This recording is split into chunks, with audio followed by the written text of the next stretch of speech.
ऐसा आपका अखंड है।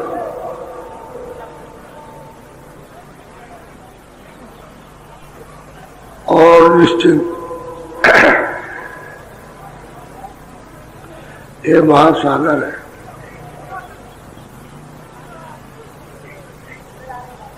जिनसे हम लोग, हम का मतलब सुनते हैं, जीवात्माएं मालिक ने बाखुशी मौज मर्जी से भेजा है। अब हमको तो उसकी मौज मर्जी स्वीकार करनी पड़ेगी कि हम तो उससे कुछ नहीं बोल सकते। ये क्या मालूम था कि वहां जाके क्या होगा, लेकिन ये सब आपको बताया था। जहां पर ये सब सुनते तो ये सूक्ष्म अति सूक्ष्म और उससे भी सूक्ष्म, उसे प्रकाश में ये गंदगी का आभास नहीं था और न वहां सुरतों को कुछ मालूम होता था। तो गंदगी इनके सबके साथ ही, और जब उन्होंने अपनी आवाज के मंडल बनाए उसके साथ, और जब उन्होंने इनको सबको उतार के भेजा उनके साथ, और फिर बाद में हमको भेजा हमारे साथ, पूरी की पूरी गंदगी यहाँ भेजी। उससे ये मालूम होता है कि जैसे अब ये जड़ पृथ्वी, जड़ पानी, जड़ अग्नि, जड़ वायु, जड़ आकाश, मोटा खोल दिखाई देता है। जब ये महाप्रलय आएगी तो ये जो पृथ्वी है ये पूरी की पूरी पानी में गल जाएगी। कोई पहाड़ पत्थर एक सब बोल बोल बोल बोल रात की तरह। अभी तो ये कड़े मालूम होते हैं, पत्थर की शक्ल में कि बहुत सख्त है, बहुत कड़े, लेकिन उस समय पर ये बोल बोल बोल जो जैसे रात में भी बारिश और ऐसा पानी में हो जाता, सारा विश्व पानी में है, क्योंकि 3 हिस्से तो पानी अभी है, सारे विश्व में 3 हिस्सा पानी है और 1 हिस्सा पृथ्वी है अभी। तो उस समय पर जब ये पानी का वेग चलता है तो ये सब पृथ्वी गल जाती है और पानी का रूप ले लेती है और सब जगह पानी हो जाएगा। तो अब तो कोई पेड़ नहीं रहेगा, कोई जमीन नहीं रहेगी, आप नहीं रहोगे, ये कोई नहीं रहेगा, सब यहाँ तरफ करके सब आप क्या कि जल के जीव रह जाएंगे। तो पानी, तो पानी को अग्नि सूखेगी, ऐसा उड़ाएगी कि जैसे भाप बन, क्योंकि ये जब भाप बनती है समुद्र में तो वही तो आकर के पानी बनता है, बादल बनेंगे, बादल से पानी बनेगा। अगर ये 3 हिस्सा पानी न हो बरसा नहीं, जैसे यहाँ कुएं है, नदी है और मतलब भी है कि समुद्र न हो और उसमें से भाप न बने तो नदी में से नहीं बनेगी जो आपको पानी बरसा दे। इसलिए वो भाप बनती है, तो अग्नि ने सोखा पानी को, तो जल के जीव सब दिखाई देते, एकदम सोखते चला जाता। वहां नीचे कुछ नहीं रहता, क्यों कि पृथ्वी का हिस्सा तो सब कर गया, सब भाप बन करके उड़ गया। पृथ्वी नहीं रही, पानी नहीं रहा, पेड़ पौधे नहीं रहे, और कोई भी जीव जंतु नहीं, जितने भी जीव पानी में सब तड़प करके सब पता। और वायु ने सब, अग्नि ने सबको सूख दिया। अग्नि जो तेज प्रचंड हुई है उसको कौन सूखेगा? वायु, हवा सूख लेगी, और हवा को अपने में कौन मिला लेगा? आकाश। ये आकाश नीचे से सब सिमट जाएगा। अब ये आकाश ही आकाश हो गया। जैसे पोलापन था पहले, जब रचना रची थी तो पोला ही पोला था, ऐसे ही पोला हो जाएगा। फिर आकाश को कौन सूखेगा? आत्मास, उसको आपने में मिला लेगा। तो स्वर्ग और वैकुंठ खत्म हो जाएगा। और कोई 14 लोग 14 भवन एक भी नहीं रहेंगे, न वहां कोई सुनते रहेंगे। उसके बाद में ईश्वर को वो मतलब ये है कि माया समेट लेगी, और समेट लिया प्रेम मिला लिया, माया को ब्रह्म समझ लेगा, और ब्रह्म को प्रकृति जिसको नेचर कहते हैं वो सबको समेट करके कर लेंगे, और प्रकृति को पार और समेट लेगा, कुछ नहीं रहेगा, कोई लोग नहीं रहेगा, और पार ब्रह्म को बाहर उसको समेट करके कर लेंगे, तो वहां तक ये पल्ला हो जाता। और इतने युग बीत जाएंगे कि तब जाकर के जब कभी मौज मर्जी होगी तो रचना होगी, फिर से होगी। अब यहाँ कोई नहीं, ना यहाँ कोई किताब होगी, ना कोई आदमी होगी, ना जीव, कुछ नहीं, ना हवा, ना पानी, ना आसमान, ना आकाश, न स्वर्ग, न स्वर्ग के जीव, ना मतलब एक ईश्वर, न ईश्वर के लोग, न ब्रह्म के लोग, न पार में सब महाकाल पुरुष। उनको जब सबको महाप्रलय में सबको समेटते हैं तब उनको महाकाल पुरुष कहते हैं। ऐसे वो कुछ नहीं करते, सबके परे सबको समाज करके और फिर लिया वहां तक बदप्रलय होती आगे नहीं जाती। और आगे जो जाए तो सतलोक है, वहां ये जा नहीं सकता, वो सतलोक आगे से होगा, तो वहां ये नहीं जाए, वहीं तक। अब आपको ये भेद तो पता नहीं, तो संतों ने आकर के अभी 700 वर्ष के अंदर बताया कि भाई ये कैसे प्रलय होगी, कैसे विस्तार होगा। फिर बहुत समय के बाद फिर उन्होंने फिर नए सिरे से विस्तार किया। तो जब यहाँ विस्तार फिर होगा, जब यहाँ सब पूरे के पूरे फिर मंडल बनेंगे, फिर ये लोग बनेंगे, फिर ईश्वर स्थापित होंगे, ब्रह्म स्थापित होंगे, माया होगी, प्रकृति होगी, फिर उसके बाद वो मतलब ब्रह्मा विष्णु महादेव ये सब फिर से बनेगा नए सिरे, सब खत्म। बहुत समय तब फिर सुनते वहां इकट्ठी रहेंगी, ये सब वहां रहेंगे, उधर नहीं जाएंगे, ऊपर में सतलोक में दाखिल नहीं होगी, ये सब वही रह जाएंगे, क्योंकि वो सबको वही रोक के रखे। उस देश है तो वहां कोई तकलीफ तो है नहीं, आराम है, आनंद ही आनंद। वहां कोई झगड़ा, कोई झंझट, कोई बाल बच्चा, खेती, कोई दुकान, कोई ये, कोई मलबूत, कोई जो है कोई चीज नहीं, सुख से रहेंगे। और इन्हीं सब सुरतों का तेज यानी पार ब्रह्म से ज्यादा ये जो है यहाँ जो दोनों आंखों के पीछे इतना तेज होता है, तो आनंद ही आनंद होगा। इसलिए मुसलमान फकीरों ने कहा कि क़यामत आएगी, हिंदुओं ने कहा, संतों ने कि महाप्रलय होगी, ये बताया। तो महाप्रलय ऐसे होता है, ये उसका जब महाप्रलय होगी तो पहले जितने भी साधक हैं, जितने उनको पहले उठ जाएंगे, एक तरतीब से उठाते चले जाते हैं उनको सबको। फिर मतलब ये फिर मनुष्य उठ जाएंगे, फिर नंबर आएगा पर्दे पंचों, फिर ये सब उठा लिए जाएंगे जी, सब धीरे से सब उठ जाएंगे। तो ऐसे थोड़ी कि हमने पाप किया ऐसे चले जाए, बहुत तकलीफ है। तुमको खाना पानी ना मिले तो तुम कूद करो, तड़पोगे, खाना नहीं मिलेगा, पानी मिले तड़पोगे, तड़प तो सब मुजरा कर लेता, अपना सब वसूल कर लेता, उसी दुख में सब वसूल कर लेगा, वो छोड़ने वाला नहीं है। और तो फिर किसको खाएगा जब जानवर नहीं मिलेगा किसको, तो तड़प के मरेगा। तो सबका कर्मों का मुजरा करा लेता, बदला ले लेता।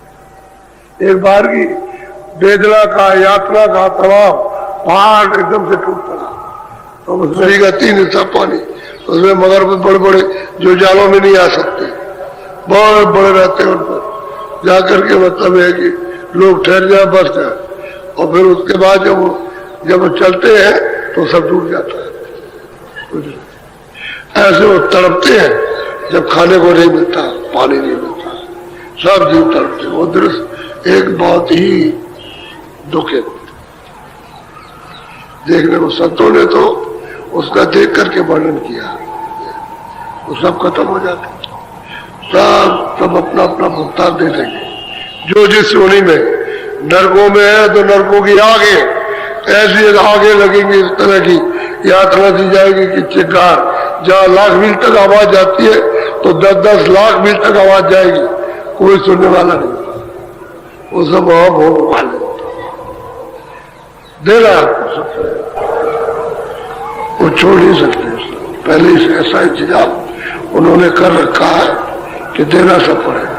अब देखो महात्माओं की महिमा कौन जाने कि महात्मा क्या होते हैं, इनको कौन पहचाने कि इनके पास क्या हो।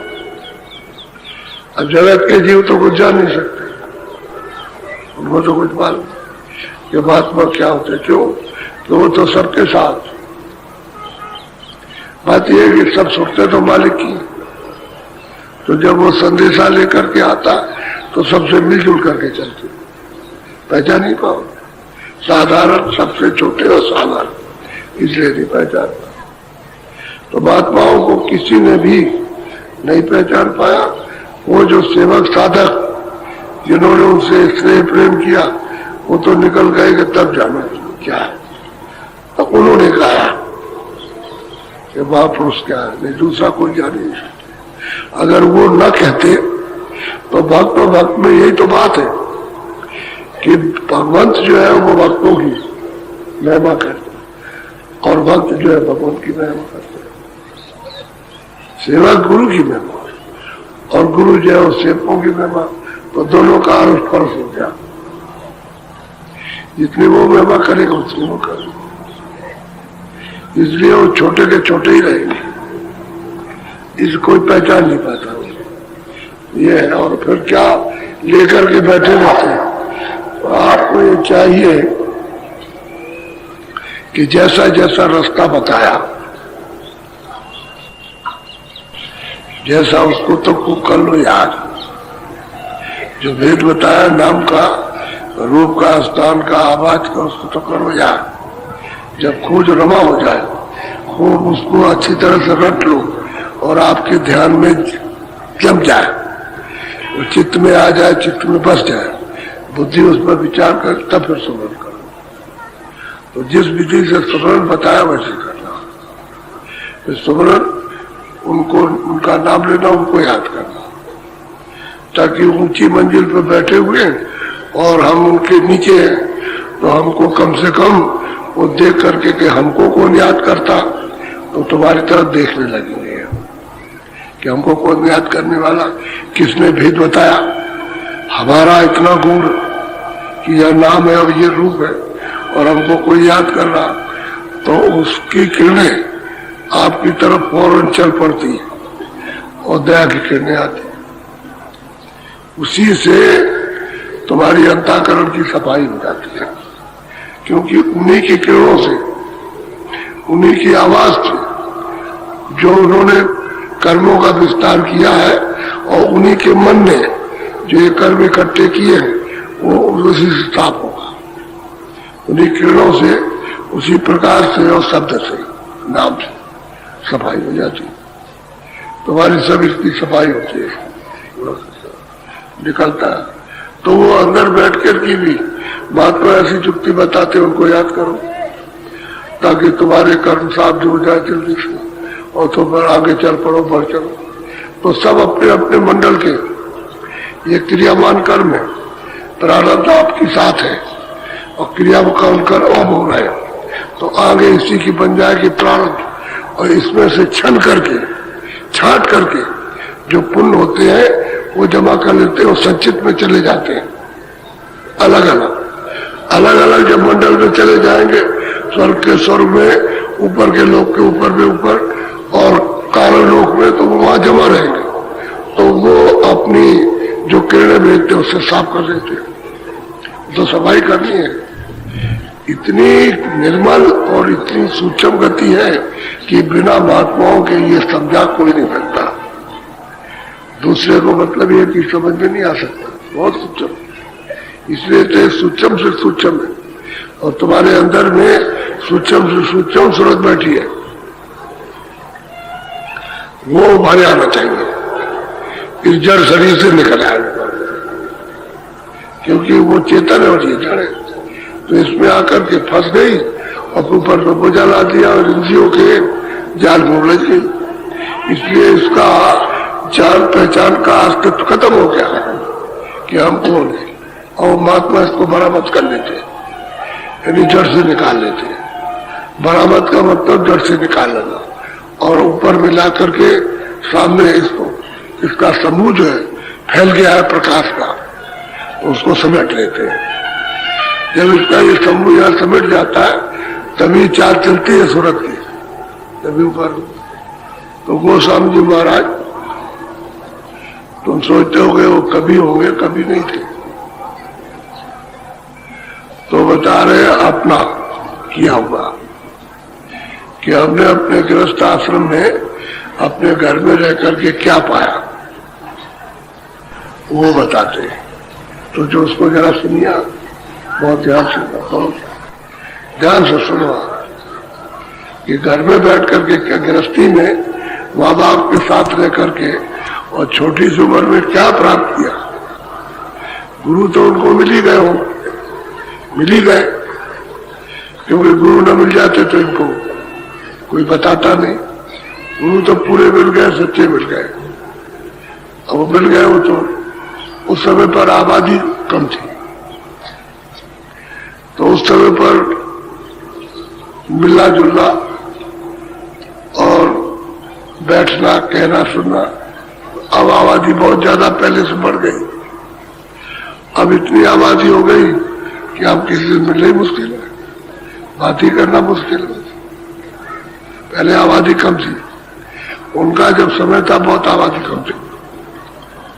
1589 में जन्म लिया था अपने राजापुर गांव में, और 1680 में उन्होंने अपना शरीर छोड़ा काशी में।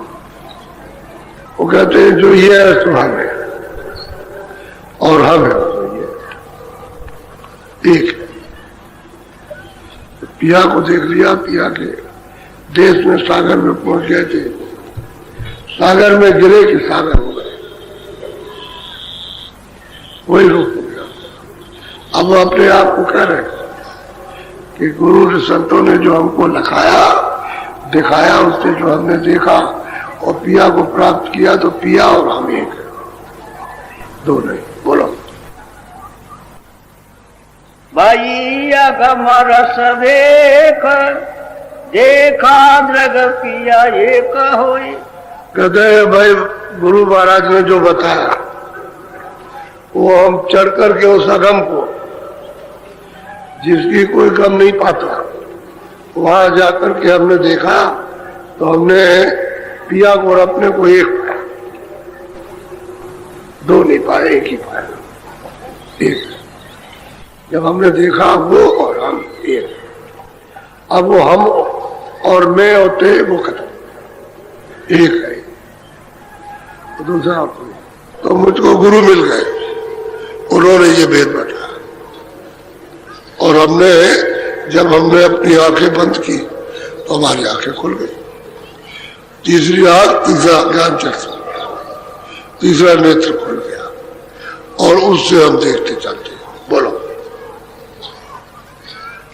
जो कोई संत अगम गति गाई, चरण टेक पुण्य महु सुनाई। अब गोस्वामी जी महाराज कहते हैं जितने पीछे संत हुए और जिन्होंने अगम की अखद गति को गाया, यानी कहा, तो उनके चरणों के प्रताप से, यानी उनके गुरु के चरणों की कृपा से जो कुछ मुझे मिला वो मैंने भी कह दिया, जो मैंने पाया।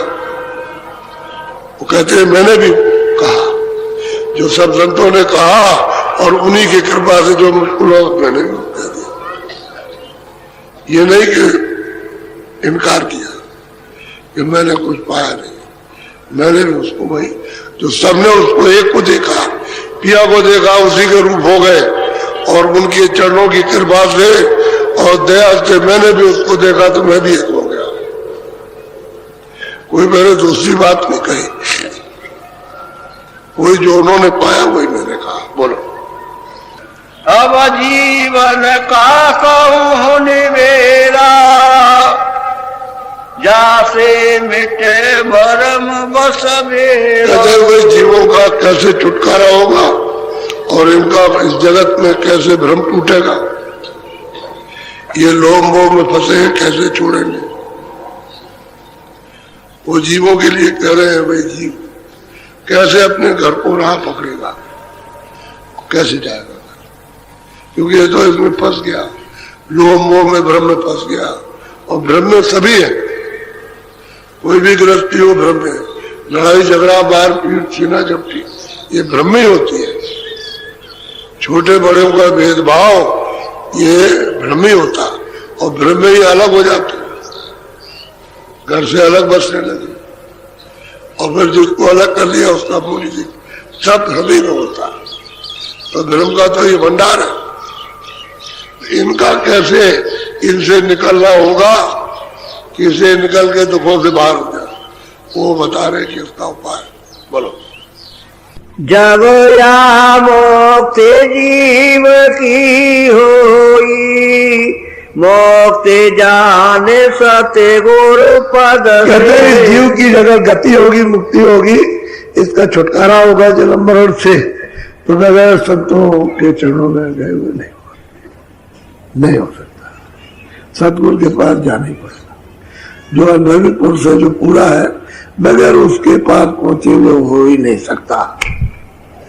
सीधा फैसला करते हैं गोस्वामी महाराज, और ये अकाट वचन है, इसमें कटने वाला नहीं। जो सत्य है वो सत्य ही रहेगा। सब कहते हैं बिना सतगुरु के नहीं होगा, ये जीव की गति हो ही नहीं सकती, जीव को रास्ता मिल ही नहीं सकता। वो अगर मिल जाएंगे तब तो जैसे मुझे मिला ऐसे उसको भी मिल जाएगा। तो साहब कहते हैं कि मुझे भी तो सतगुरु से मिला, मैंने भी तो बगैर गुरु के नहीं प्राप्त किया, उन्हीं की कृपा और दया से। कब कि जब शरणागति हो गया होता। बोलो। सत्य गुरु संत कंज में बासा, सोरते लाई जो चढ़े हम कहते हैं कि सदगुरु सूरत कंज में बासा, कहते हैं आंखों के ऊपर में नीलगिर पर्वत है, वह सतगुरु का निवास है। कहते हैं कि जो गुरु का कोई दर्शन करना चाहे, पकड़ना चाहे, तो अपनी आंखों को उलट करके दोनों तिलों को एक करके, एकाग्र करके, और ऊपर को निशाना मारे, तो फिर वो गुरु का स्थान मिल जाएगा, दिखाई देगा।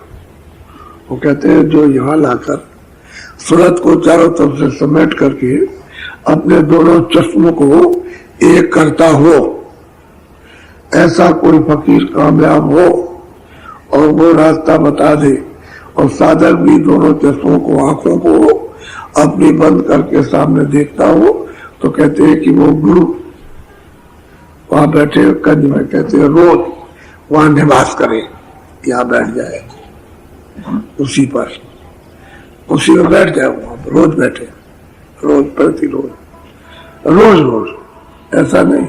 लेकिन जो भेद बताया उसका अब करोगे नहीं तो कैसे होगा। रास्ता बताएगा तो तुम रोज करो, रोज रोज नागा मत करो, बैठ के रोज ध्यान करो, भजन करो, सुमिरन करो, रोज करो। अब आपने एक दिन किया, 2 दिन किया, और उसके बाद में फिर महीनों नहीं किया, फिर पूछा कि भाई तुमने किया क्यों नहीं, कह लगे हमको समय नहीं मिला, हम काम में फंस गए। तो काम तो आपके पास कभी बंद नहीं होगा, काम तो रहता ही है, लेकिन ये सोते भी हो, काम रहता है, खाना भी खाते हो, काम रहता है तो ये काम करते हो, काम रहता है तो रिश्तेदारी में जाते हो, काम रहता है तो बीमार 4-5 महीनों पड़े रहते हो, काम कहीं बंद होता। काम तो जब तक तेरी श्वास है तब तक नहीं छूटेगा। ऐसे तुमको भजन करना चाहिए था, रोज रोज रोज रोज करते। तो अब 1 दिन, 2 दिन, 4 दिन किया, उसके बाद महीनों, 2 महीने, 4 महीने छोड़ दिया, तो क्या होगा उसका। अब ये तो मतलब है कि एक हंसी मजाक सी हो गई। रोज करो। तो कहते हैं भाई सतगुरु उस कंज में निवास करते हैं, लीला के पर्वत है उस पर। कहते हैं तुम दृष्टि को अपनी जोड़ करके उस सामने खड़ी करो तो तिल मिल जाएगा, और तिल में अपनी सूरत को पेल दो, यानी उसी में मतलब प्रवेश कर दो। पेलने का मतलब प्रवेश करो उसमें, तो दिल खुल जाएगा। पहले तो मालूम होगा खिड़की हो गई, फिर दरवाजा हो जाएगा, फिर वो सामने दिखाई देगा। सामने एक छोटा सा तारा चमकेगा, कभी चमकेगा कभी गायब हो जाएगा, ऐसा होता है। फिर चमकता है फिर गायब हो जाता है। हीरा उसके सामने कुछ नहीं, बहुत चमकता है और गायब हो जाता है। ऐसा मालूम बहुत बारीक सा, उस पर दृष्टि को रोक दो तो दृष्टि साफ हो जाएगी। तो तुम्हारी उसी के ऊपर में वो हीरे की नोक, ऐसे मतलब उसी पर दृष्टि को ऐसे करने से, रोकने से वो पूरा कचरा जो उसके सामने हो साफ होता जाए, और दृष्टि जैसे खुलेगी वैसे बड़ा होता जाएगा। आपकी दृष्टि खुलती जाएगी, बड़ा होता जाएगा, वैसे बड़ा होगा, ऐसे इस तरह। तो फिर वो तारा चमकता है, जैसे सुबह देखते हो तेज तारा निकलता है, ऐसा तारा चमकता है। चारों तरफ आकाश है, तो ये आकाश नहीं है, बहुत साफ आकाश। वो आकाश अच्छा लगता है, उसमें चमकता है। जब उस पर दृष्टि रोकते हो तो झन झन झन झन झन झन झन, यानी आनंदित आवाजें झनकारे आ रही है, झन झन झन झन। जब दृष्टि रोकोगे तभी झन झन कानों से सुनाई देता है। तो कहते हैं भाई वहां तुम निवास करो, वो ठहरो, रुको, वहां रुक जाओगे तो सदगुरु तुम्हारे सामने प्रकट हो जाए। बोलो।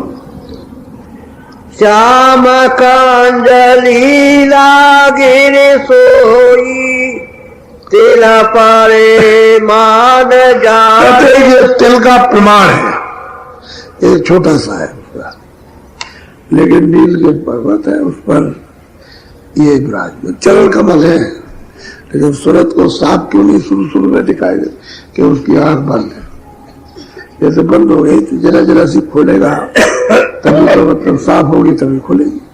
तो जुग जुग से बंद है, अंधी बिल्कुल हो गई एकदम से, घोर अंधकार, तो कर्मों के पर्दे सामने पड़े हुए, उसको रोकने से धीरे धीरे सफाई होती चली जाती है, तो धुंधलापन हो जाएगा, अंधेरा मिट जाएगा।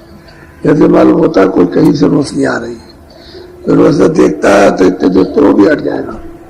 यानी बारीक से बारीक कर्म और गहरे से गहरे घोर, वो सब दिखाई देते हैं कि कर्मों के पर्दे कैसे होते हैं, जो जमा होते हैं, सब आते सामने। उनको जब देखता है तो कहते हैं नील के पर्वत। बोलो।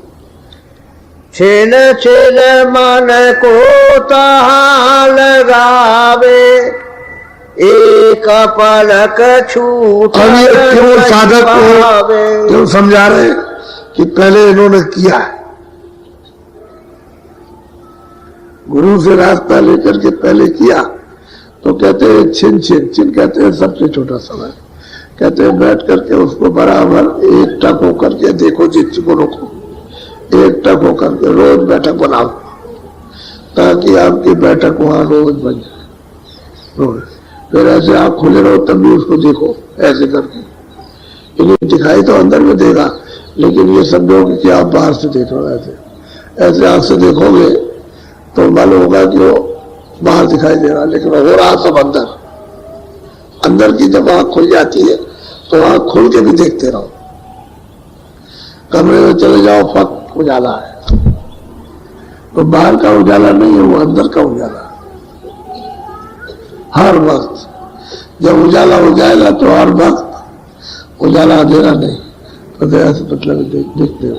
कहते हैं छिन छिन मन को थोड़ा सा रोक करके वहां लगाओ, एक पलक दूसरा नहीं पावे, एक पलक हटे नहीं, वहां ठहरी रहे उस जगह पर, बैठक बना ले रोज। जैसे बैठक होती आदत पड़ जाए कि रोज बैठना है, यहाँ रोज ही बैठना इसी जगह आदत हो गई तो रोज दृष्टि वहां, रोज दृष्टि वहां, रोज। फिर एक पलक नहीं बिसरती है, बस रोज बैठ जाती है। क्या करें? कहते हैं छिन छिन मन को तहाँ ठहरा रोकते वहां, मन को साथ लिए है, क्योंकि मन ही ने तो ये सब गंदगी जमा की है। ये इंद्रियों के दरवाजों पर बैठ करके जो उसने रस लिया है और इंद्रिया भोगों में लिप्त हो गई, बाहर के आकारों में, इसमें लिप्त आकार ही तो है उसका, ये छाया आकार है दिखाई देता, उसमें लिप्त हो गई, उसमें आनंद उठ रही। आपने नहीं देखा कुत्ता कोई सूखी हड्डी उठा ले जाता है और ले जाएगा, इधर उधर देखता रहेगा, वहां अकेले चुपचाप बैठ जाएगा और सूखी हड्डी को दांत से खूब अच्छी तरह से कटक कटक करके चबाएगा और उसके जबड़े से खून निकलेगा, उसी को पिएगा अपने खून को। हड्डी में तो कोई खून है नहीं, अरे हड्डी में तो खून है नहीं है, और जबड़े से कट कट करता है तो खून निकलता है, उसी को पीता है। तो क्या समझता है कि इससे हड्डी में से रस आ रहा, अपना ही खून अपना ही पीता है और समझता है कि हड्डी में से निकल रहा, आप उसको पी रहे हैं। ठीक यही बात है कि ठंडक तो आपके अंदर जो क्षणिक आनंद की है और आप समझते हो कि इससे मिल रही है, उससे कुछ नहीं मिल रही। कहते हैं कि मन इधर उधर, कहते हैं वहां थोड़ा रोक दे और वहां उस पर लगाए मन को।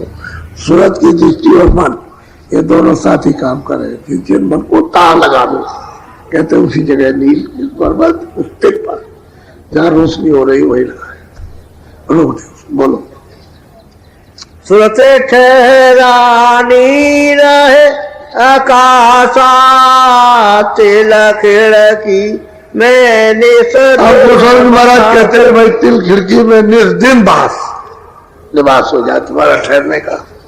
रोज मतलब है जब बंद करो आग तब ठहर जाओ, जब बंद करो अब ठहर उसी पर उसी में ठहरो, मन को साथ लेकर के रोको। बोलो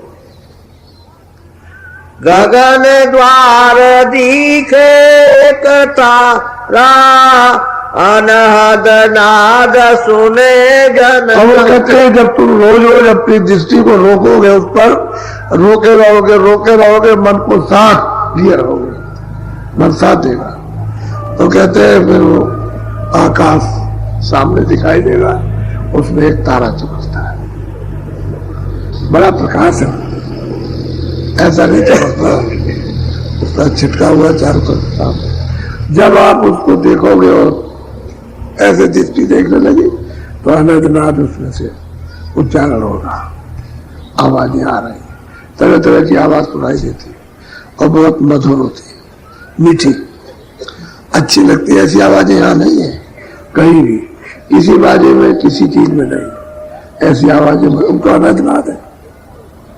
वो तो अमृत से, यानी मतलब यह है कि सना हुआ आवाज आती है तो बहुत ठंडी, हल्की, शीतल और प्रफुल्लित, बहुत अच्छी और पकड़ने वाली, जैसे चुम्बक होता है ना आपकी तरफ, ऐसे ही वो आनंद खींचता उस तरफ को, क्योंकि उस तो अमृत से बाणी, तो अमृत से ऐसी बाणी तो अपनी तरफ खींचेगी। और ये क्या है, तो सब आग है, इसमें तपन है, उसमें कोई तपन नहीं। तो कहते हैं अनंत नाद वहां से झनकारे वहां से आती बचेगी। बोलो अनहद सुने गुने नहीं भाई, सूरत ठीक ठहरे। उसको सुनो, जो अनंतनाद हो रहा है उस तारे पर अपनी दृष्टि रखो और जो उधर से सुनाई दे उसको कान से सुनो। सुनते सुनते सुनते सुनते सुन लो पहले कि किस किस तरह की आवाजें है, तो पता चलेगा। कई प्रकार की आवाजें, बहुत तरह के बाजे बजते, कहते सुनते सुनते सुनते सुनते अगर गुरु ने आपको उसका भेद बता दिया कि ये है नाम, ये शब्द है, तो जो शब्द बता दे, जो बाजा बता दे, फिर उसको सुनो, सुनते सुनते फिर उसमें कहते हैं क्या है, घुड़ो, यानी ढूंढो कि वो तो गुरु ने जो बाजा बताया वो किधर गया, कहाँ है वो। फिर जब आप उसको ढूंढने लगोगे, उसी में खोजने लगोगे, उसी में छाटने लगोगे, तो फिर वो बाजा आपको सुनाई देगा, तो सब बाजे बंद हो जाएंगे।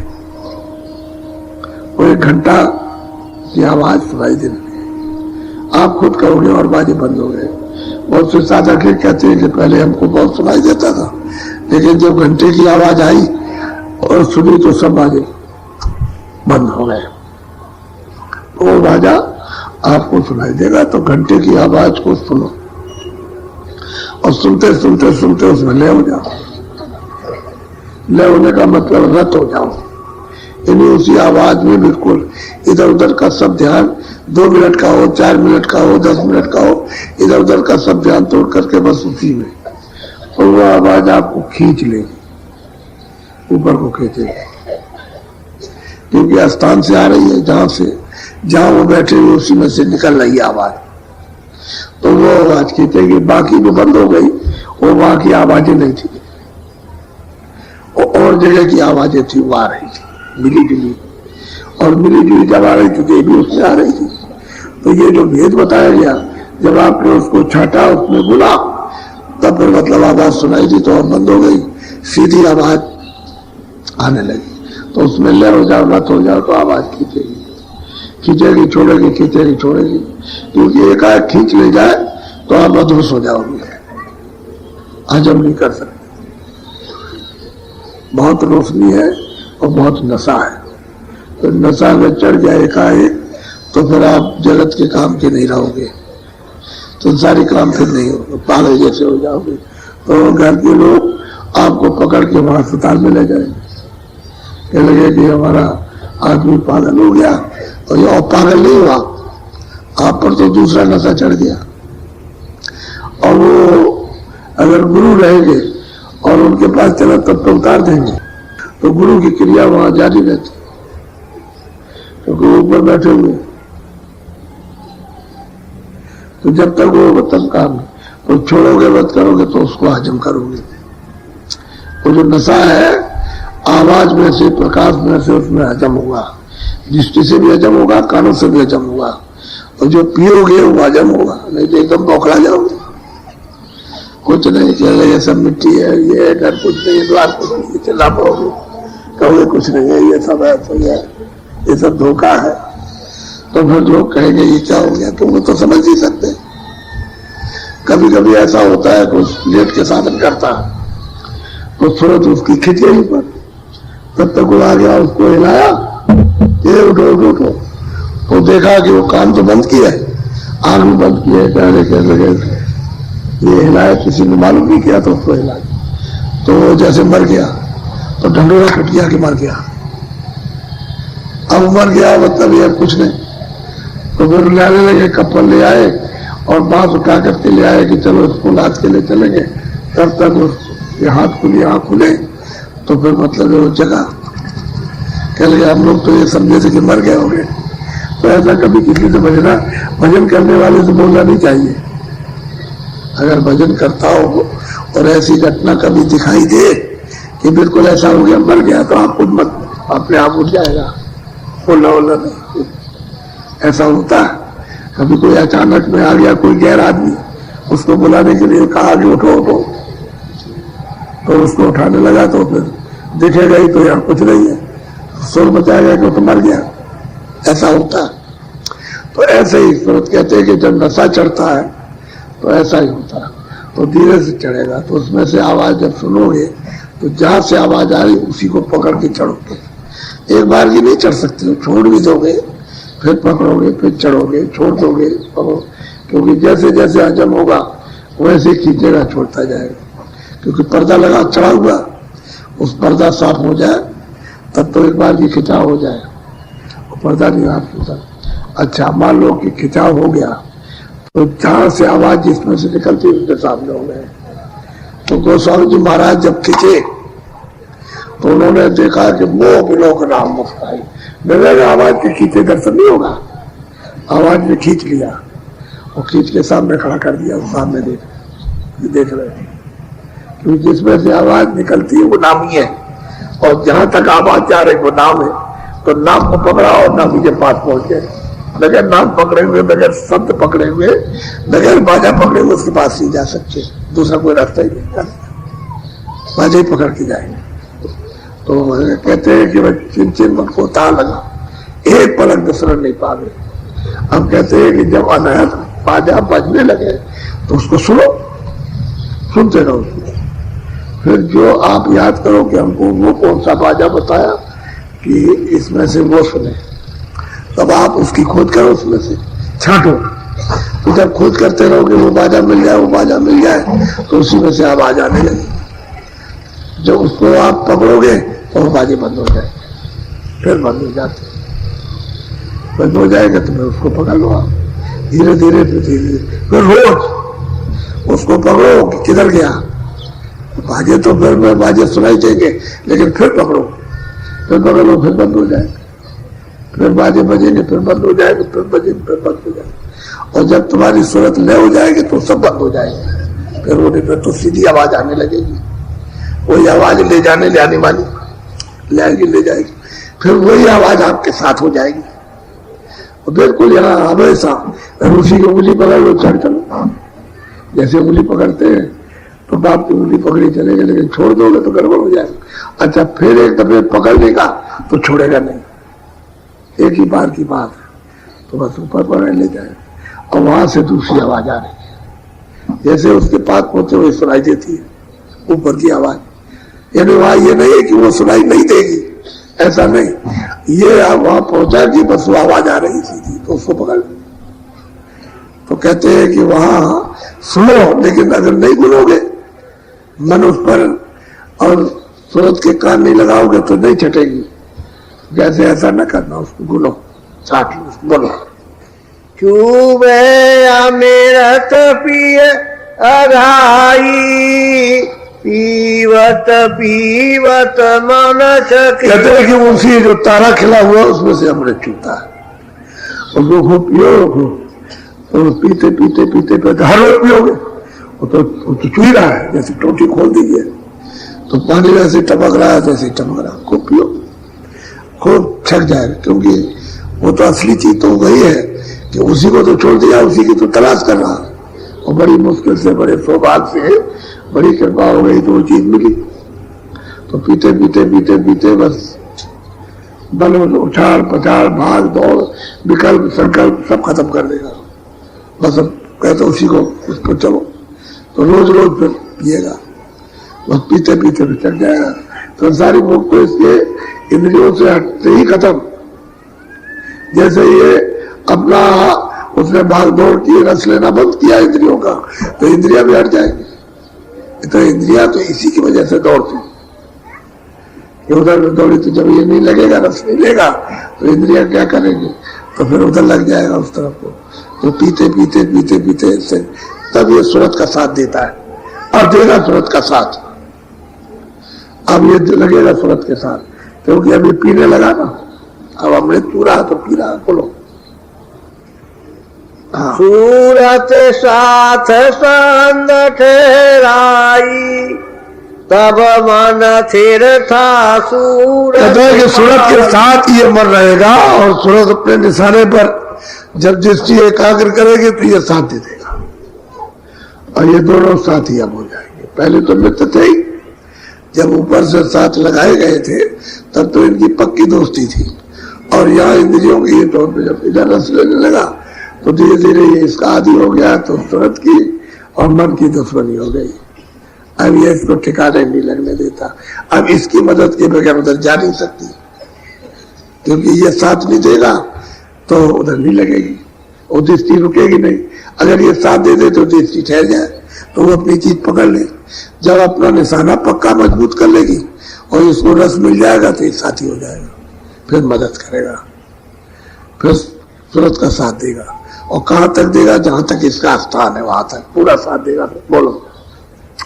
सूरत ठहरे द्वार जिन पकड़ा, मन अपंग होए मानो जग। गोस्वामी महाराज कहते हैं कि जिस किसी ने भी कहते हैं कि ये दरवाजा जिसने पकड़ा और ये रस लिया उसने, जो अमृत चूता है, और सूरत उस दरवाजे पर बार बार वहां टिक गई, बैठक बना ली, तो ये मन अपंग हो जाएगा, फिर इसके सब तार कट जाते भाग दौड़ के सारे, और स्थिर हो जाता है।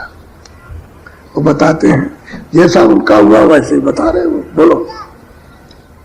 चमके बीज गगन के माई, जब आई उजास पास। स्वामी महाराज कहते हैं मैंने जो कुछ देखा, कहते हैं मैं रोज रोज ठहरा, मन ने मेरा साथ दिया, ये अपंग हो गया तो कहते हैं गगन में बिजली चमक रही है बहुत जोरों की।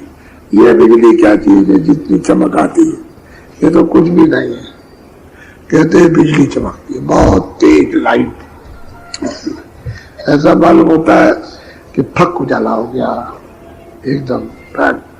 ऐसी आती है कि इतनी मशीनें भी तेज काम नहीं करेंगे, बिजली चमक, चमके बिजली, गरजे बादल, वहां बिजली भी चमकती है, उसके साथ साथ में गर्जन होती है बहुत जोर की, बहुत जोर की गर्जन। कहते हैं फिर वो उजाला जब उसको जिसकी धीरे धीरे लप लप लप लप देखती है तो उस प्रकाश को सहन करती है, बहुत प्रकाश, तो धीरे धीरे, तो जब उसको धीरे धीरे देखती है बंद होती, देखती बंद हो, क्योंकि जब तेज लाइट आएगी तो आंख बंद हो जाएगी, नहीं बर्दाश्त कर सकती, तो बस आती है जाती है, तो सहन जब करेगी तो धीरे धीरे प्रकाश फिर ऊपर से उतरता है, स्थिर होता आता है। जैसे प्रकाश रुका, उजाला होने लगा, वो कहते हैं फिर उजाला होने धीरे धीरे धीरे धीरे एकदम से छाता जाता है, वो नहीं कैसे मतलब चमक करके धीरे धीरे धीरे स्थिर हो जाता प्रकाश और दिखाई देता। बोलो हाँ। जस जस सुरते सड़के सत द्वारा, तस तस बढ़त जात उजियारा। जिस जिस तरह से सूरत ऊपर शब्द के साथ में और प्रकाश के साथ में ऊपर को चढ़ती है, वैसे ही मतलब है प्रकाश बढ़ता जाता है, तेज रोशनी होती जाती, लाइट तेज होती जाती है उधर। अब उधर अंधेरा नहीं है, उधर फिर कभी अंधेरा होता ही नहीं है। एक दफे अंधेरा चला गया तो फिर अंधेरा फिर उजाले में उजाला रहता है। अब उजाले में तो सब चीजें दिखाई देंगी जो भी वहां, तो इस सूरज का चांद चंद तारों का वहां उजाला नहीं है, वो तो दैनिक उजाला है चेतन है। तो जब ये सूरज वहां है नहीं, न उधर ऐसी रात होती है न दिन होता, न इस तरह के चांद तारे निकलते हैं, वहां तो ये है नहीं, वो तो अंदर का, हाँ वहां की छाया यहाँ जरूर है, असल वहां छाया, नकल यहाँ, बस इतना अंतर है। तो ये प्रतिबिंब है जो ऊपर का, ये जो आप सूरज का देखते हो प्रतिबिंब है, ये अक्स है, अक्स, एक पर्दे में दूसरा, दूसरे पर्दे में तीसरा, तीसरे, कितने पर्दों में पढ़ करके तब ये आया। इसको आप समझते हो सूरज चांद तारे, लेकिन वहां असली सूरज असली चांद असली तारे, ये नहीं। तो वहां कभी रात नहीं होती है ना सुबह होती है। बोलो शैल श्याम सुत से लसमानी, जारे जारे चुबे कूप से। अब वो कहते हैं कि जब उस पर उधर उजाला हुआ तो कहते हैं कि श्याम, यानी मतलब यह है कि श्याम सुंदर। कहते हैं उधर दिखाई जब दिए तो जैसे कुएं से पानी झर झर झर झर झरने से झर झर झर झर झर झर पानी गिरता है, ऐसे ही अमृत चूता गिरता है, बरसता है, जड़ी बरसती जैसे और बरसता रहता है। तभी तो सुनते प्रौढ़ मजबूत होती है, स्नान करके निर्बल होती है, साफ होती, नहाती। ये पानी नहीं है जो अमृत बरसता है, वो ये नहीं है अमृत, यहां नहीं अमृत। ये जरूर है कि उसकी तीसरे दिन से ठंडक आ रही है, ये बात है, यानी पर्दों में होकर के छन करके ठंडक आती, अमृत नहीं है। अमृत तो जब आंख खुलेगी कान खुलेंगे तभी पीने को मिलेगा, ऐसे नहीं मिलेगा।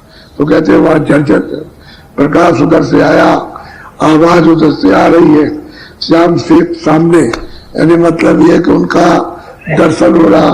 तो कहते हैं जैसे कुएं से पानी निकल रहा झरने से, ऐसे ही अमृत गिरता रहता है। फिर वहां इसमें स्नान करते हैं। चलो बोलो। माना ऐसे अमीय अघाना तात पांच रंग विधि अब गोस्वामी महाराज कहते हैं खूब मरने इसको पिया और छक गया। अब वहां क्या दिखाई देता है? 5 तत्व, जल पृथ्वी अग्नि वायु आकाश, ये इसका नीचे ये सब दिखाई देता। अब कहते हैं ये सब दिखाई देता, जैसा जैसा है वैसा है। इसकी उत्पत्ति कहां से हुई, ये सब दिखाई देता। ये मसाला किस तरह से चला है, कैसे कैसे मतलब है, जल है, अग्नि है, वायु, आकाश, ये सब वहां दिखाई देता। उसका पूरा अनुभव होता, नहीं तो वैसे कहने से कैसे हो जाएगा। ये तो जहां से इसका विस्तार हुआ है, शुरुआत हुई है, वहां से इसका कंट्रोल हो रहा था, वहां दिखाई देगा। यहां से तो कुछ समझ में आता ही नहीं बिल्कुल एकदम। बोलो। शाही सुरक सफेदी होई जरद जाति जंगा। और गोस्वामी महाराज जो देखते हैं अपने साधन में, वो कहते हैं वहां सब रंग है, सब रंग वहां मिश्रित के जैसे मिलाए गए, सब रंगों को बोल दिया ये सब। लेकिन सफेदी रहेगी तभी बनेगा, अगर सफेदी नहीं रहेगी तो कोई रंग नहीं बनेगा। सफेदी से सब रंग बनते, तो उससे कहते बीच में सफेदी है। वहां से ये सब कुछ मसाला चला आया, तो ऊपरी से है। कहां पर किस तरह का स्थूल हो गया, कहां लिंग हो गया, कहां सूक्ष्म है और कहां कारण है, ये सब दिखाई देता। ऊपर जाएंगे सब बिल्कुल एकदम साफ दिखाई देता, साफ उसका अनुभव होता। ऐसा नहीं है कि दिव्य दृष्टि से कोई चीज छुप जाएगी, छुपने वाली कुछ नहीं। बोलो। सभी गुरु प्रेमियों को सादर जय गुरुदेव। आगे दुनिया में एक वक्त आ रहा है कि सभी मुस्लिम राष्ट्रों में आपस में बहुत बड़ा संघर्ष हो जाएगा और मुसलमानों की आबादी दुनिया में नहीं के बराबर हो जाएगी। विश्व में बहुत बड़ी हलचल मचेगी। पहला नरसंहार पूर्व में होगा, दूसरा पश्चिम में होगा, फिर उसके बाद उत्तर में होगा, फिर दक्षिण में होगा। इसके बाद चारों तरफ संहार शुरू हो जाएगा, इसे कोई रोक नहीं सकता। समुद्री तूफानों के आने से बहुत से छोटे छोटे शहर गांव नष्ट हो जाएंगे और बहुत से छोटे छोटे नए टापुओं का उदय होगा, जिस पर आर्थिक और शक्तिशाली लोगों का अधिकार होगा। अपने अपने अनैतिक कर्मों को छोड़कर सद्मार्ग को अपना लें, अन्यथा सजा सहने को तैयार हो जाएं। जितने भी बम गोले लोगों ने बनाए हैं वो सभी छोड़े जाएंगे और करोड़ों लोग बेमौत मारे जाएंगे। प्रकृति का कोप अलग होगा। वह ही लोग बचेंगे जो शाकाहारी और धार्मिक व्यक्ति होंगे। तकलीफ़ें बहुत आ रही हैं, उसी के लिए कभी कभी ये इच्छा हो जाती है कि संकेत कर दूं, तुम्हारा बचाव हो जाए, तुम बच जाओ, संभल जाओ। कुदरत तुमसे रूठ गई है, देवी देवता तुमसे नाराज हो गए हैं। आगे एक ऐसी स्कीम बनेगी कि शहर के सेठ साहूकार लोग गाँव में जब अनाज खरीदने आएंगे तो किसान उनके रुपए पैसे को छीन लेंगे और मारेंगे भी। गल्ले की कमी आगे इस तरह हो जाएगी कि लोग रुपए की झोली लेकर घूमेंगे और अन्न नहीं मिलेगा। अगर लोगों ने मेरी बात को ना माना और अपना रहन सहन खान पान ना बदलना तो एक डंडे में तुम्हारी ही मुल्क नहीं तमाम मुल्कों के नर नारी धराशायी हो जाएंगे। मैंने पहले बताया था कि वर्षा से भी अकाल और वर्षा न होने से भी अकाल पड़ेगा। समुद्र के किनारे जो ऊंची ऊंची इमारतें खड़ी हैं, इनमें सड़ी हुई मछलियों की गंध आएगी। विदेशी बैंकों में एक एक आदमी का इतना रुपया जमा है कि राजाओं के खजाने में भी इतना रुपया नहीं था, इसलिए देश गरीब हो गया। जिन लोगों का करोड़ों अरबों डॉलर विदेशी बैंकों में जमा है, अगर वे भारत में शीघ्र वापस नहीं लेते हैं तो उनका सारा का सारा रुपया डूब जाएगा और वे उसका उपयोग न कर सकेंगे। कुदरत के नियमों में दखल देना तुम्हारा काम नहीं है। परिवार नियोजन और गर्भपात मनुष्य के पतन की चरम सीमा है। आगे समय इतना खराब आ रहा है जो तुम्हारी कल्पना में नहीं है। उसके बचाव की तैयारी करो। 1 घंटा समय निकालकर ध्यान, सुमिरन, भजन करो। तुम जाओगे कहाँ? हाहाकार विवश होकर, लाचार होकर सच्चे प्रभु को पुकारोगे। इसी मैदान में आकर गिरोगे। तुम्हें मालूम नहीं मसाला सब तैयार है। 20-20 कोस पर चिराग दिखाई देगा। कुदरत का डंडा बजता है तो ना मालूम क्या हो जाता है। जल से थल बन जाए, थल से जल हो जाए, धरती फट जाए, ना मालूम क्या क्या हो जाए। तुमने इतने जुल्म और अन्याय किए हैं, यह सब उन्हीं कर्मों का परिणाम होगा। तुम मेरी बातों को तब समझोगे जब सारी बातें घटित होगी। अगर तुम इस दुर्घटना से बचना चाहते हो तो संकल्प करो कि मांस, शराब, हड़ताल, तोड़ फोड़ से दूर रहेंगे। प्रभु की दया होगी, आपके ऊपर केवल 4 आने तकलीफ आएगी और उसको बर्दाश्त करने की शक्ति भी दी जाएगी, वरना 16 आने से 18 आने तकलीफ आएंगी। प्रेमियों, तुम्हें चिंता करने की कोई बात नहीं है। भयंकर समय के कष्टों में परमात्मा का और महात्मा का हाथ तुम्हारे सिर पर होगा। अपने पथ से विचलित मत होना। महान आत्मा का जन्म भारत में हो चुका है और उसे बराबर परमात्मा के आदेश प्राप्त हो रहे हैं। देश की बागडोर अब ऐसे व्यक्तियों के हाथ में आने वाली है जो चरित्रवान होंगे। ऊपर से तमाम शक्तियां नीचे उतर कर आ गई हैं और थोड़े दिनों में ये अपना कार्य करना शुरू कर देंगी। महान आत्माएं भारतवर्ष में अवतरित हो चुकी हैं, जिनके द्वारा भारतवर्ष में सुधार होगा। उनको जब संत मान्यता दे देंगे तब वो काम करना शुरू कर देंगे। संतों के मान्यता देने पर ही अवतारी शक्तियों की पूजा होती है। जब तक संतों का कार्य समझाने बुझाने का चल रहा है तब तक वे शक्तियाँ कुछ नहीं कर सकती हैं। वे पूर्ण शाकाहारी हैं और चरित्रवान हैं। बहुत से बच्चे अपनी शिक्षा समाप्त कर चुके हैं और बहुत से अपनी शिक्षा समाप्त करके विद्यालयों से निकलने वाले हैं। कुछ दिनों में वह महान आत्मा इन बच्चों को संगठित कर लेगी। फिर वे बच्चे क्या काम करेंगे वह समय बताएगा। वो बच्चे जो शासन में आ रहे हैं वे बड़े त्यागी होंगे, न्याय करने में बड़े जालिम होंगे। न्याय के तख्त पर बैठकर वे अपने सगे संबंधियों को भी माफ़ नहीं करेंगे। इसलिए आप संभल जाएं। आगाह करना मेरा काम है, मानना ना मानना आपका। ऐसे लोग पैदा हो गए हैं जो प्लेटफॉर्म पर आएंगे। संगठित होकर वे तुम्हारे बीच आ जाएंगे। शक्ति तो उनमें पहले से ही मौजूद है, केवल थोड़ा उभार देना होगा, फिर वे काम करने लगेंगे। अवतार जो होता है उसे लोग जान लेते हैं, उसे घोषित नहीं किया जाता है। सूर्य जब निकलता है तो लोग समझते हैं कि सूर्य है, वह कहने नहीं आता कि मैं सूर्य हूँ। इन बच्चों द्वारा जो संविधान बनाया जाएगा उसको मानने के लिए सभी बाध्य होंगे। हर हिंदू, मुसलमान, हरिजन, ब्राह्मण, क्षत्रियों को उसका पालन करना पड़ेगा। इसलिए आप अभी से चेत जाएं और संभल जाएं। बच्चे जब भारत की बागडोर संभालेंगे तब विश्व के बड़े बड़े लीडर, राष्ट्रपति भारत के उन सभी कर्जों को माफ़ कर देंगे जिन्हें अगर देश की ईंट ईंट को बेच दिया जाए तब भी अदा नहीं किया जा सकता है। मैं मंच से जो बच्चों का, वीरों का आह्वान करता हूँ वह मेरी आवाज़ यूं ही नहीं निकलती है। इस समय देश में जहाँ जहाँ भी बच्चे हैं उनमें एक शक्ति का संचार होता है और उनमें जागृति आ जाती है। उनमें इस बात की फुर्ना पैदा होती है कि अब कुछ कर दिया जाए, लेकिन समय से सब काम होता है। सूरज अगर समय से पहले निकल जाए तो उसकी कदर नहीं रहेगी, थोड़ा सब्र कर लो।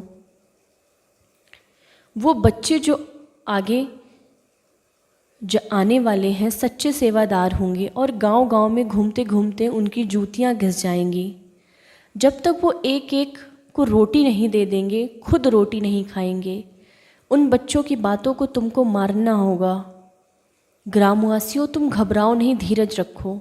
वे बच्चे जब शासन में आ जाएंगे तो तुम्हें और तुम्हारे बच्चों को सुबह, दोपहर, शाम भरपेट भोजन देंगे। तुम्हें कोई तकलीफ नहीं होने देंगे। उन बच्चों के आने का समय निश्चित है और उसी समय देश की बागडोर उनके हाथ में चली जाएगी। बच्चों, जन जन की रोटी देना, कपड़ा देना, सुरक्षा देना, व्यवस्था करना, हर प्रकार की सुख सुविधाओं को देना तुम्हारा काम होगा।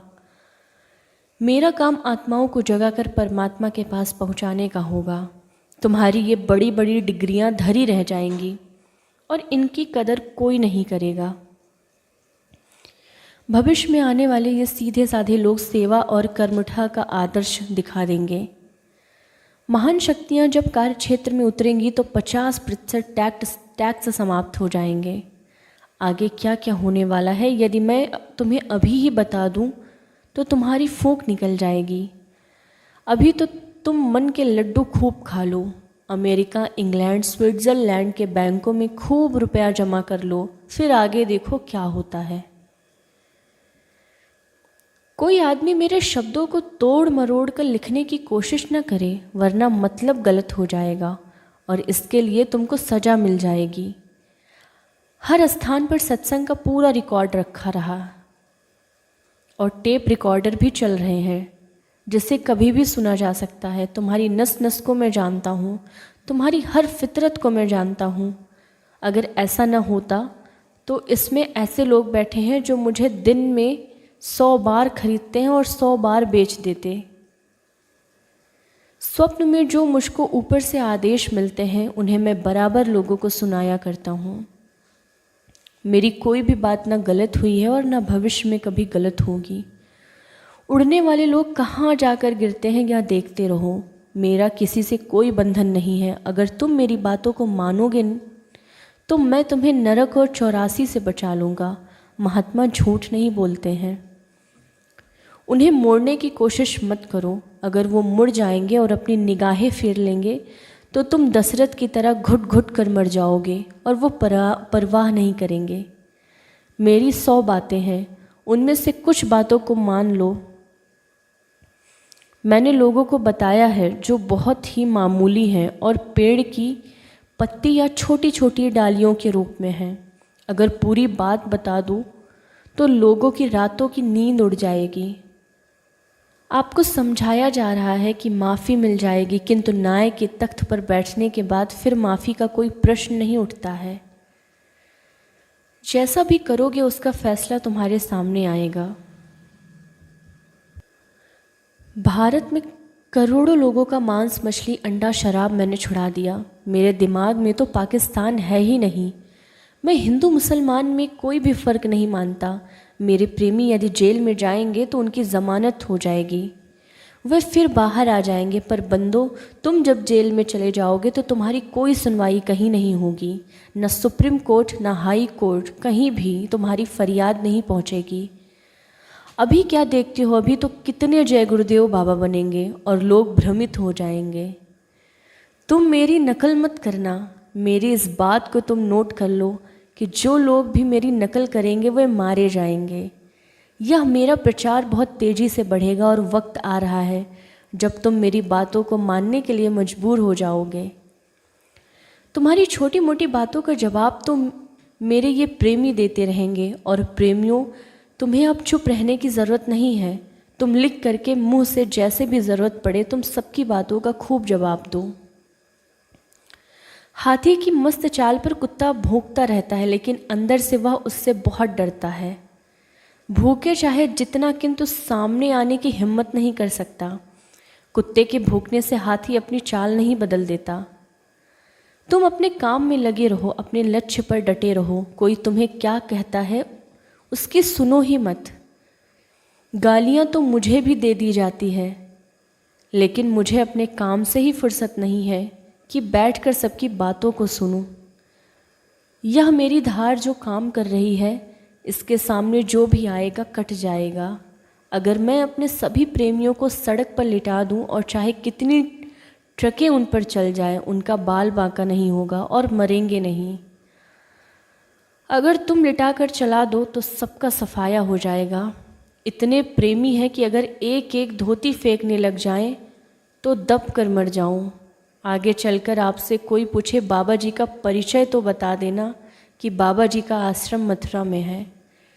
आगे सत्संग इतना बढ़ेगा, इतने लोग आएंगे कि मेले लगेंगे। जो सामने से नहीं आते वो छुप कर आएंगे। तुम्हारे सामने ही उनसे झाड़ू लगवाऊंगा। हम तो बर्दाश्त कर लेंगे, लेकिन आप नहीं। फिर मत कहना कि बाबा जी ने बताया नहीं। हे बच्चा, जब सबकी दाढ़ी में आग लगेगी तो सब अपना अपना देखेंगे कि तुम्हारा बचाव के लिए वह पक्का सच्चा ढाल, सुरक्षा कवच प्रभु का सच्चा भजन ही है। एक समय आएगा जबकि जो कुछ मैं कहूँगा वह सभी पार्टी वालों को करना होगा और कहना होगा। सत्संगियों को तो जोर शोर से कदम बढ़ाना चाहिए। जब लोग सच को झूठ करने में लगे हुए हों तो क्या तुम सत्य को सत्य भी नहीं कह सकते हो? हमको किसी ने ठाकर कहा, किसी ने ब्राह्मण, धोबी और चमार कहा, किसी ने सुबास भी कह दिया। मैंने तो कभी कहा नहीं, परंतु मैं उन्हें झूठे प्रचारों से प्रसन्न रहा। आप एड़ी से चोटी तक जोर लगा लीजिए, कुछ होने वाला नहीं। इतिहास बताता है कि जब जब पाप अत्याचार बढ़ा तो धार्मिक लोगों के द्वारा ही देश में परिवर्तन हुआ। बात बात में कस्में खाने वाले लोग सावधान हो जाएं। भविष्य में एक ऐसा समय आ रहा है जबकि बच्चे या आदमी की कसम खाने पर वह तुरंत सामने लेट जाएगा। मेरे करोड़ों पर्चे जो भारत में बांटे जा रहे हैं उनमें लिखी हुई सारी बातें सत्य होंगी। ये भगवान का सम्मान है, साधारण पर्चा नहीं है। तुम लोग मेरे काम में बाधा नहीं पहुंचा सकते। मैं इस अखाड़े का बहुत बड़ा खिलाड़ी हूँ। विदेशी बैंकों में रुपया जमा करने की इस समय होड़ लगी हुई है। लोग ख्याल करते हैं समय पड़ने पर बाहर जाकर धन का उपयोग करेंगे, किंतु उन्हें नहीं मालूम कि सबकी खोपड़ियों के दांव पेच को कोई ऊपर से नहीं देख रहा है। राम के दाढ़ी मूछ थी और कृष्ण के भी मूछ की शान होती थी। अब तो सब सफ़ा चट हो गए, किंतु आगे फिर वक्त आ रहा है कि लोग दाढ़ी रखने लगेंगे। परमात्मा तुमसे नाराज हो चुका है। मैंने उससे कहा कि तुम्हारे बच्चे हैं, इनको एकाएक सज़ा दोगे तो बेचारे बेमौत मर जाएंगे। धीरे धीरे इनको सज़ा दो तो शायद संभल जाएंगे। टोपी तो उस समय की थी, उससे यह था कि सीधे जाना है। साफा तो भारतीय पहनावा है और पुरानी संस्कृति है। इसके धारण करने में बुद्धि कंट्रोल में रहती है। 6 महीने के अंदर 2 करोड़ आदमी इस साफे में देखने को मिलेंगे, जो ऊपर में हजारों घूम रहे हैं। और जब वे गिरने लगे तब मैं बच्चों को इन साफा वालों के पास आकर खड़े हो जाना। जहाँ तक इन साफा वालों की दृष्टि जाएगी वहाँ तक कोई मरने वाला नहीं। समय आ रहा है कि आस्तिक लोग एक तरफ हो जाएंगे और नास्तिक लोग दूसरी तरफ हो जाएंगे। फिर कुदरत सब कर्मों का फल देगी। एक नया पैसा इनको नहीं देगी, किराए पर नहीं बुलाया। ये पैसे का प्रचार नहीं है या सुख कल्याण धर्म का प्रचार है। भारत में अब धर्म का प्रचार होगा। ऐसा परिवर्तन होगा देश में जो आपके दिल दिमाग में नहीं है। वह समय चला आ रहा है। जब समय का और तुम्हारे भरत मिलाप होगा तभी गुल खिलेगा, या नहीं बताऊंगा कि परिवर्तन कैसे होगा। मैं भारत की धरती पर बड़े बड़े मंच लगवाऊंगा और जनता से पूछूंगा कि जो जो वादे मैंने किए वो पूरे हुए या नहीं। जब जनता अपने दोनों हाथ उठाकर कहेगी कि बाबा जी जो वादे आपने किए वो सभी पूरे हो गए, तभी बाबा जी मानने वाले हैं और तभी बाबा जी जाने वाले हैं। इस समय लाखों गायें देश में कट रही हैं और सभी महात्मा और जनता गंगा स्नान करके अपने अपने स्थान पर चल जाते हैं। तो सोचो कि इस प्रकार गंगा में स्नान करके हमने कौन सा पुण्य कमाया। इन सभी गायों की खातिर आखिर में ये व्रत लेता हूँ कि जब तक इस देश में एक भी गाय कटती रहेगी तब तक मैं गंगा में स्नान नहीं करूँगा। हरिद्वार 25 नवंबर 1973। किसी किसी गाय की पीठ पर भी यह लिख दिया जाए कि तुम घबराओ नहीं, वह बाबा पैदा हो गया है जो तुम्हारा काटना बंद करा देगा। सभी दुराचारी पापकर्मी लोगों को सफाया हो जाएगा। आगे गाय काटने वालों को 20 साल की सज़ा मिलेगी और उसके बाद महीनों भर में गाय काटना बंद हो जाएगा। अंग्रेज़ों की तरफ अंग्रेज़ों को भी निकाल दिया जाए और किसान मज़दूर अब आगे आएंगे और वे तुम्हारे पीछे कर दिए जाएंगे, फिर तुमको समझ आएगी। भविष्य में भारत के सभी बूचड़खाने बंद कर दिए जाएंगे, गौहत्या अपने आप बंद हो जाएगी। लेकिन महात्माओं की बात आपको माननी होगी। कोई तोड़फोड़ और आंदोलन की ज़रूरत नहीं है। भविष्य में कोई मांस मछली बेचता हुआ नज़र आएगा, उसे फ़ौरन उसी वक्त दुकान पर ही मजिस्ट्रेट पहुंचकर 10 वर्ष की सज़ा देगा और साथ ही 5 बेत सुबह और 5 बेत शाम को पड़ा करेंगे। कितने अधिकारी निकाल दिए जाएंगे जो मांस मछली अंडे शराब ताड़ी जुआ चोरी चमारी काम चोरी रिश्वत राष्ट्रद्रोही होंगे, जिनके चरित्र नहीं होंगे। जो कर्मचारी छोटे बड़े सदाचारी ईमानदारी व कर्मनिष्ठ होंगे, उन्हें तुरंत तरक्की मिलेगी। ऐसी व्यवस्था कर दूंगा। दफ्तरों में बैठकर जो छोटे अधिकारी हैं, जो अभी सदाचार का पालन न्याय नीति का पालन थोड़ा बहुत अभी भी करते हैं, इनको नीचे से ऊपर वाला पद एकदम मिलेगा और ऊपर से एकदम नीचे चले जाएंगे। कुछ दिनों के बाद यह समझ लो कि दुनिया फिर से बसाई जाएगी। जब आप पैदा हुए तो दुनिया नई थी, उसी तरह से नवयुग का निर्माण होगा। देखो किसानों, तुम जो भी रुपया रिश्वत देते हो उसे अपनी डायरी में नोट कर लेना।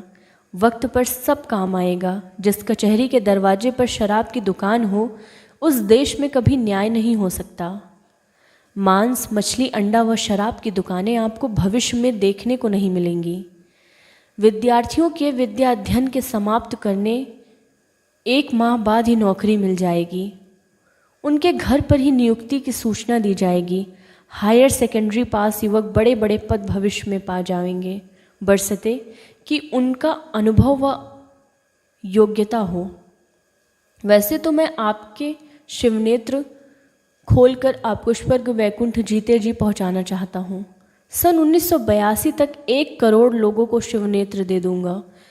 मैं सन 92 तक 20 करोड़ लोगों का जन समर्थन प्राप्त कर लूँगा और तब बताऊंगा कि जमाना कैसे बदलेगा।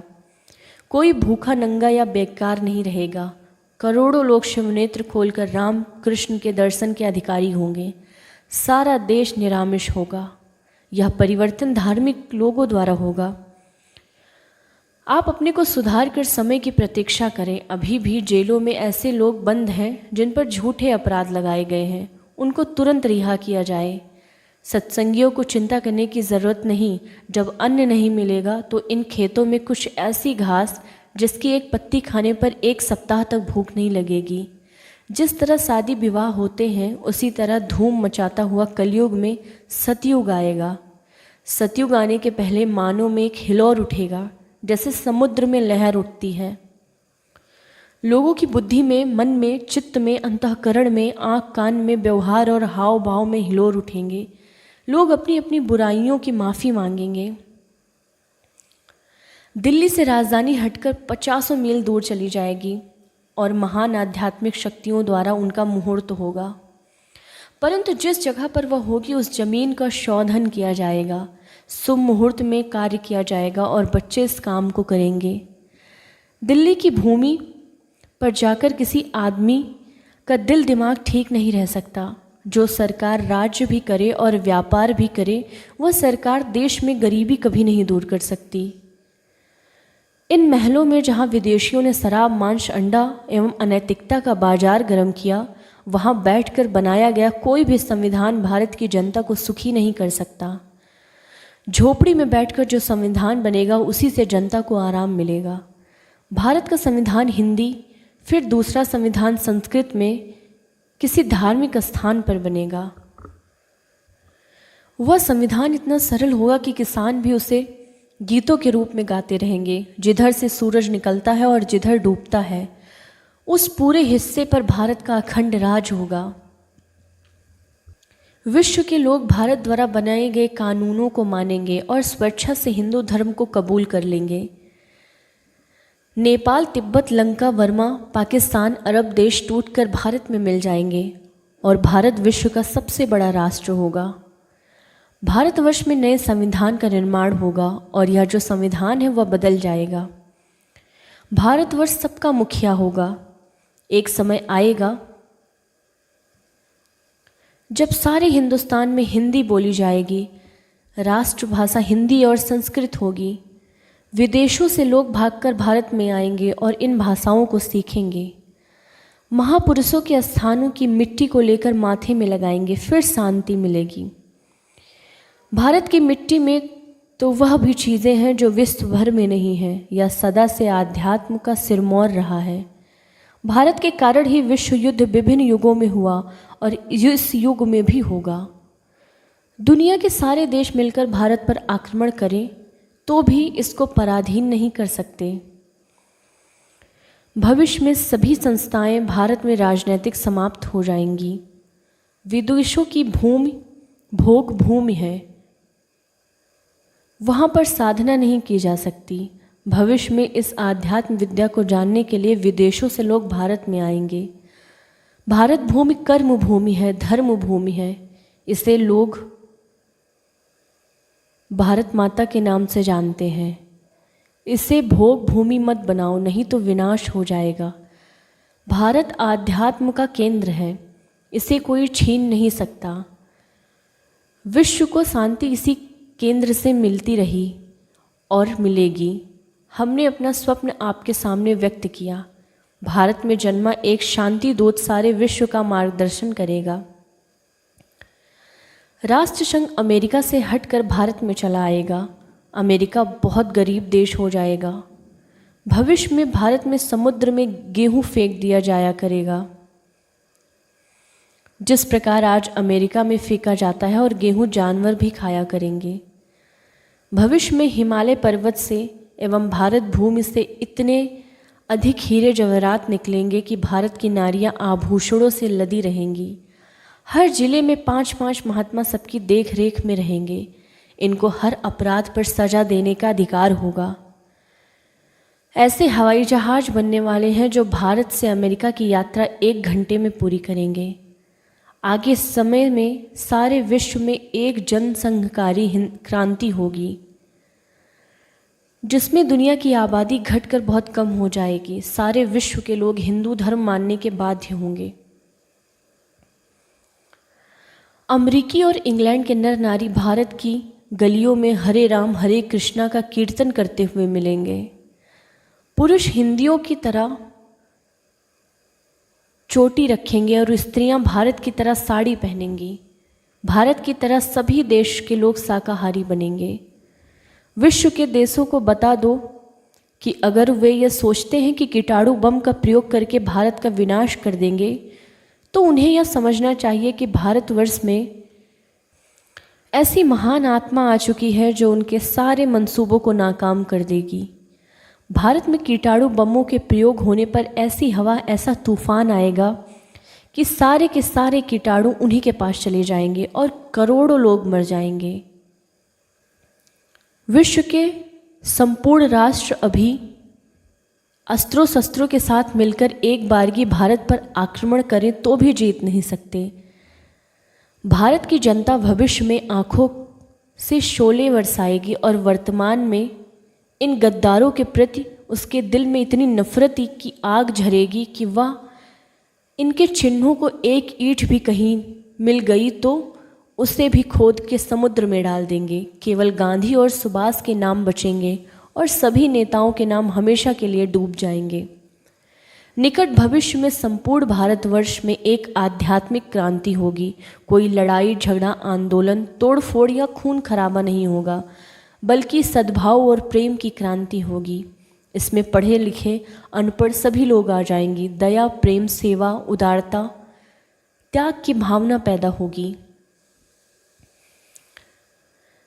एक आदमी दुनिया में ऐसा पैदा हो गया जो दुनिया के इतिहास को बदल देगा। वह दुनिया के लिए इतना अच्छा और इतना खराब साबित होगा कि अब तक के इतिहास को बदल देगा।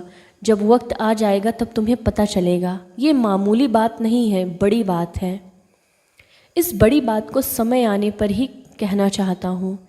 इतना ज़बरदस्त जागरण सत्संग द्वारा शुरू हो गया है कि जो छोटा सा शरीर आपके सामने है सेवादार के रूप में, उसके दाएं बाएं आगे पीछे चारों तरफ कुछ ही समय में करोड़ों करोड़ों की भीड़ आपको देखने को मिलेगी। इस समय काल की प्रबल धार चल रही है।